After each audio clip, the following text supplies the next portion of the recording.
জেঙিকে এককাই ভিকো গিয়ে গ্যামংয়ের ভয়ে সে জ্ঞান হারিয়ে ফেললো। গ্যামং ভাবলো আপক বিদায় হলো, কিন্তু সে জ্ঞান না, আসল খেলা তো এখন শুরু।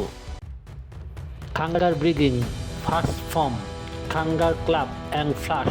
চোখের পলকের ফেলার আগেই গ্যামংয়ের মাখা শরীর থেকে আলাদা হয়ে গেল। ঘুম ভাঙকে আবার সে আগে জেঙিকে সু। সে ভাবলো পাশের ছোট্ট বাচ্চাকেই বুঝি গ্যামংকে মেরেছে। ওদিকে ইনুসুক বঙ্গু জানোয়ারের মতো পুরো বাড়ি তছনছ করছে এবং এক গ্যামংকে নিমেষেই খতম করে ফেললো। তানজিরো গাম গ্যামংয়ের কাছে পৌঁছালো। তানজিরো কি পারবে গাম গ্যামংকে শেষ করতে? সে কি পারবে তার বোনের প্রতিশোধ নিতে? জানতে হলে চোখ রেখে পরের এপিসোডের জন্য follow, like, copy link, share, comment করে সিনেমাটিক পরিষ্কারের সাথেই থাকুন।